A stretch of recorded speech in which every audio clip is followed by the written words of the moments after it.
BBA के top colleges की list में आज हम डिस्कस करने जा रहे हैं एमबीएस स्कूल ऑफ प्लानिंग के बारे में कंप्लीट डिटेल। यहाँ पे आप लोगों को बीबीए ऑनर्स कोर्स करने को मिलता है जो कि अप टू डेट है। नेशनल एजुकेशन पॉलिसी 2020 के अकॉर्डिंग इनका कोर्स अलाइन है। यहाँ पे आपको बीबीए करने पे क्या क्या चीजें मिलती है, कितना फीस स्ट्रक्चर है और साथ में डिस्कस करने वाले हैं एडमिशन का पूरा प्रोसेस। तो डिटेल में देखेंगे इस कॉलेज के बारे में सारी डिटेल्स। अगर आप यहाँ से बीबीए करने की सोच रहे हो तो क्या आपको यहाँ से बीबीए करना चाहिए या फिर नहीं, आप लोगों के सारे डाउट्स क्लियर हो जाएंगे। तो बिना टाइम वेस्ट करे जल्दी स्टार्ट करते हैं हमारा ये वीडियो। सबसे पहले हम डिस्कस कर रहे थे कॉलेज की लोकेशन के बारे में, क्योंकि हम जो कॉलेजेस डिस्कस कर रहे हैं अपनी सीरीज के अंदर मोस्टली दिल्ली के कॉलेज डिस्कस कर रहे हैं, दिल्ली एनसीआर के। तो यहाँ पे अगेन अगर आपकी लोकेशन एक कंसर्न है, आपका कनेक्टिविटी या फिर ट्रैवल टाइम एक कंसर्न है, तो ये ऑप्शन आपके लिए सबसे ज्यादा सुटेबल होने वाला है। यहाँ पे आपको सेक्टर 10 और 9 दोनों ही मेट्रो स्टेशन के पास आप लोगों को कॉलेज दिखेगा। मात्र 10 मिनट में आप लोग मेट्रो से कॉलेज आराम से पहुंच सकते हैं। कह सकते हैं कि मेट्रो से उतरे और कॉलेज में आप पहुंच जाएंगे। तो लोकेशन वाइज, कैंपस वाइज काफी अच्छा जो है इनका लोकेलिटी है। तो भैया लोकेशन में तो 10 on 10 है। बाकी बात कर लेते हैं प्रोग्राम हाइलाइट्स के बारे में। तो जैसे कि मैंने आपको स्टार्टिंग में बताया था कि यहाँ पे बीबीए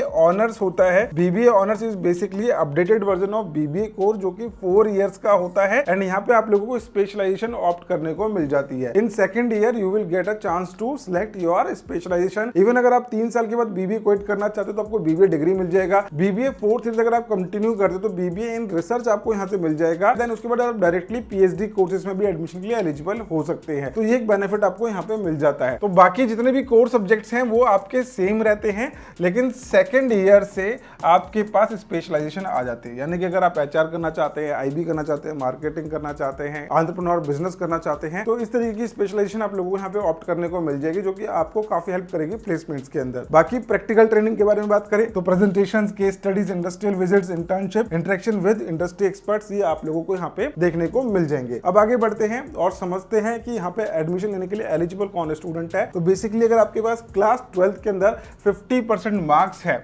और एससी एसटी के लिए अगर 45% मार्क्स है तो आप लोग यहाँ पे एडमिशन के लिए अप्लाई कर पाएंगे। इंग्लिश का सब्जेक्ट कंपलसरी है। और दूसरा इंपॉर्टेंट क्राइटेरिया क्या है कि यहाँ पे 2 तरीके से एडमिशन होता है। एक है आईपीयू सीईटी जो कि इनका एंट्रेंस एग्जाम है, गुरु गोविंद सिंह इंद्रप्रस्थ यूनिवर्सिटी का एंट्रेंस एग्जाम देना पड़ता है आपको। देन अगर आपसे एंट्रेंस एग्जाम स्किप हो गया है या फिर आपने सीयूटी का एग्जाम दिया है, सीयूटी में कोई भी डोमेन आपने दिया है, language, general test, business studies, then you are eligible to take admission here. लेकिन सीयूटी के केस में आपका एक इंटरव्यू कंडक्ट होता है और आपको एक इनिशियली एप्लीकेशन फॉर्म फिल करना होता है, जिसका लिंक आपको नीचे डिस्क्रिप्शन में मिल जाएगा। और इस एप्लीकेशन फॉर्म के थ्रू आप लोगों को फ्री ऑफ कॉस्ट यहाँ से एप्लीकेशन फॉर्म प्रोवाइड हो जाएगा, एडमिशन का असिस्टेंस प्रोवाइड हो जाएगा और आपको काउंसलिंग की भी डिटेल्स मिल जाएगी। यानी कि हायर एजुकेशन का ये एडमिशन सपोर्ट का फॉर्म आप लोगों को मोर देन 100 कॉलेजेस के अंदर एडमिशन लेने में हेल्प कर सकता है। और दिल्ली एनसीआर के अंदर जो बेस्ट सुटेबल कॉलेजेस है उसके बारे में आपको कंप्लीट डिटेल्स प्रोवाइड करता है। BBA, BBA advance, BBA honours, ऐसे काफी सारे कोर्सेज के अंदर हमने पूरी रिसर्च कर रखी है। कौन से कॉलेज में आपको अच्छी आरओई मिलेगी, अप टू डेट सिलेबस मिलेगा, आप लोगों को कहां पे अच्छे एक्स्ट्रा एड-ऑन्स प्रोवाइड कर रहे हैं college with in same fees structure, ये सारी चीजें आप लोगों को इस एप्लीकेशन फॉर्म के थ्रू मिल जाएगा। ये फ्री ऑफ कॉस्ट है आप लोगों के लिए, इसको जरूर फिल करना। इस कॉलेज के बारे में और जानकारी चाहते हो, यहाँ पे एडमिशन के लिए अप्लाई करना चाहते हो, स्कॉलरशिप्स के बारे में पता करना चाहते हो, free of cost application form चाहिए और यहाँ पे आपको सीनियर काउंसलर्स के साथ कनेक्ट करना है, तो आप लोगों को कंप्लीट डिटेल्स इस फॉर्म के थ्रू मिल जाएगी। बाकी मैंने आप लोगों को व्हाट्सएप नंबर भी दे रखा है, आप इस पर डायरेक्टली एमबीएस बीबीए लिख देना, मैं आपको सारी डिटेल्स व्हाट्सएप पे ही समझा दूंगा। आगे बढ़ते हैं तो कॉलेज की जो एफिलिएशन है वो आईपी यूनिवर्सिटी से है। After 3 years, after 4 years you are going to get degree from IP university, Guru Gobind Singh Indraprastha university, जिसमें आपको स्टेट गवर्नमेंट की डिग्री मिलेगी। बाकी कॉलेज का जो ग्रेड है वो आप लोगों को A+ कैटेगरी का देखने को मिल जाएगा। A+ के लिए काफी सारे पैरामीटर्स होते हैं, यानी कि कॉलेज की जो इंफ्रास्ट्रक्चर है, वहां पे जो फैसिलिटीज प्रोवाइड कर रहा है, वहां की जो फैकल्टी है और प्लेसमेंट रिकॉर्ड्स, उसके बेसिस पे A+ ग्रेड जो है कॉलेज को मिलता है। अब बात करते हैं एडमिशन प्रोसेस के बारे में।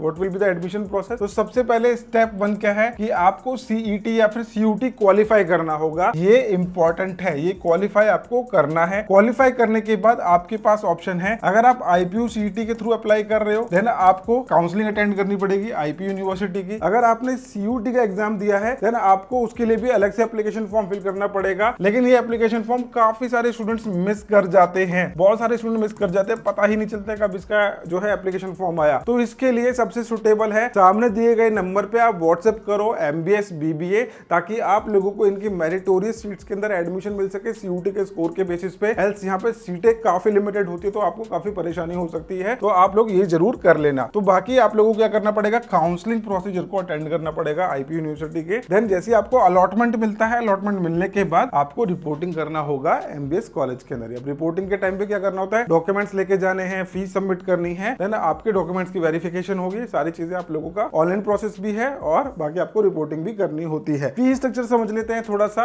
तो यहाँ पे आपका जो फर्स्ट ईयर का फीस होने वाला है वो है 1,52,150 रुपीज फर्स्ट ईयर का। सेकंड ईयर की फीस होगी आपकी 1,34,950, क्योंकि पहले साल में कुछ यूनिवर्सिटी के चार्जेस होते हैं, कुछ सिक्योरिटी फीस होती है, इस वजह से पहले साल की थोड़ी फीस हैवी है। बाकी जो नेक्स्ट ईयर है वो थोड़ा सा आपको फीस स्ट्रक्चर कम हो जाता है। उसके बाद सोन आप लोगों की जो फीस स्ट्रक्चर है थोड़ा थोड़ा लेस होता चला जाएगा। तो यहाँ पे फीस स्ट्रक्चर आप देखोगे तो स्टूडेंट्स का कहना ये होता है कि सर फीस थोड़ी सी ज्यादा देखने को मिल रही है। जैसे कि मैंने आपको बताया सिक्योरिटी डिपॉजिट 10,000 का आपका हो गया, एलुमनाई फीस है आप लोगों की 2,000 हो गया, बाकी student activity one time fees है 5,200 रुपीज हो गया। तो ये आप लोगों का फीस स्ट्रक्चर ओवरऑल देखने को मिल रहा है। क्योंकि कॉलेज A+ कैटेगरी का है इसलिए फीस स्ट्रक्चर आपको ज्यादा देखने को मिलेगा। जैसी फैसिलिटीज है, सेंट्रलाइज एसी कैंपस है, तो जैसी फैसिलिटीज है भाई वैसे इन्होंने अपना फीस स्ट्रक्चर यहाँ पे रखा है। बाकी बात कर लेते हैं इनकी प्लेसमेंट्स के बारे में। तो टॉप रिक्रूटर्स यहाँ पे आपको TCS, डेलॉयट, SDFC, रिलायंस, जेनपेक जैसी कंपनीज देखने को मिल जाएगी। और आईपी यूनिवर्सिटी के कॉलेजेस के अंदर एवरेज पैकेज आप लोगों को 4 to 6 लाख का देखने को मिल जाता है और हाईएस्ट की बात करें तो 10 से 12 लाख का पैकेज आप लोगों को देखने को मिल जाता है। बाकी सारी चीजें डिपेंड करती हैं आपके स्किल्स पे, आपकी लर्निंग कैपेबिलिटीज के ऊपर, आपने कितनी अपनी अटेंडेंस मेंटेन करी थ्रू आउट द सेमेस्टर 1, 2, 3 सब कुछ काउंट होता है। एंड मोस्ट इंपॉर्टेंटली कॉलेज का जो नेटवर्क है, ब्रांड नेटवर्क है, वो कैसा है। अगर कॉलेज के पास अच्छी कंपनीज होगी तो डेफिनेटली आपको प्लेसमेंट भी अच्छी कंपनीज में मिलने वाली है। तो सारी की सारी बिग फोर्स कंपनी है, तो यहाँ पे आप लोगों को डेफिनेटली बेनिफिट मिलेगा ही मिलेगा। तो ये थी डिटेल एमबीएस कॉलेज की। अब लास्ट में डिस्कस करते हैं कि क्या इस कॉलेज में आपको एडमिशन लेना चाहिए या फिर नहीं लेना चाहिए। देखिए अगर आपकी पॉकेट अलाउ करती है, यानी कि अगर आपका बजट है 1.5 लाख रुपए तक खर्च करने का, तो डेफिनेटली ये कॉलेज वर्थ इट होने वाला है। क्योंकि यहाँ पे आपको जो फैसिलिटीज मिल रही है, जो लोकेलिटी मिल रही है, जो कनेक्टिविटी मिल रही है, वो आप लोगों को यहाँ पे अच्छी देखने को मिल जाएगी। बाकी अगर आप देखिए सेम फीस अगर आपने क्या करा 1,20,000 तक का कॉलेज कोई देख लिया, 1,10,000 का देख लिया, और कॉलेज मिल रहा है आपको दिल्ली NCR के अंदर, पूरे साल भर में आने जाने का आपका 30 से 35,000 रुपए का खर्चा हो जाएगा। बाकी 15,000 रुपए आप लोगों के मिसलेनियस से इधर खर्च हो जाते हैं। तो कुल मिला के आपका टाइम भी जाएगा, पैसे भी जाएंगे और आपको कन्वीनियंस भी नहीं मिलेगी। तो कन्वीनियंस में अगर आप देखते हैं तो ये कॉलेज थोड़ा सा आपको बेनिफिट देने वाला है। बात करते हैं नेगेटिव्स के बारे में। तो नेगेटिव भी भैया आपकी फीस ही होने वाली है, क्योंकि यहाँ पे थोड़ा सा fees structure comparatively other college के देखा जाए थोड़ा सा हाई आपको फर्स्ट ईयर का देखने को मिलता है, लेकिन इतना भी हाई नहीं है। जितना आपको ROI मिल रहा है उसके अकॉर्डिंग सब कुछ ठीक है। तो ये आप लोगों की पर्सनल चॉइस होने वाली है। जैसा कि मैं सभी को बोलता हूँ कि अगर आप BBA करने की सोच रहे हो तो उसके लिए आप लोगों को डिटेल रिसर्च करना जरूरी है। तो हायर एजुकेशन की टीम आप लोगों को काफी अच्छे से हेल्प करती है कॉलेजेस की रिसर्च करने में। आपका बजट कितना आपको अलाउ कर रहा है, आप 2.5 to 6 लाख तक का कॉलेज देख रहे हैं तो उसमें भी हम आपकी हेल्प करेंगे। ऐसा नहीं कि यही कॉलेज है, इसकी फीस हाई लग रही है आपको, हमारे पास आपके लिए बहुत सारे ऑप्शन अवेलेबल है। और सेम फीस या फिर लो फीस के अंदर भी आप लोगों को अच्छी ROI प्रोवाइड करने वाले, एक्स्ट्रा सर्टिफिकेशन देने वाले। इवन एक कॉलेज तो ऐसा भी जो आप लोगों को फॉरेन ट्रिप भी प्रोवाइड कर रहा है विद इन 3.5 लाख। तो हर एक कॉलेज के अपने अपने USPs होते हैं, हर एक कॉलेज के अपने अपने पॉइंट्स होते हैं, टर्म्स होते हैं। तो ये सारी चीजें आप लोगों को एनालिसिस करना बहुत ज्यादा जरूरी है। आई होप ये वीडियो आप लोगों को यूजफुल लगेगी। वीडियो यूजफुल लगी तो लाइक जरूर करना। मिलते हैं नेक्स्ट वीडियो में। Bye bye, take care, thank you so much.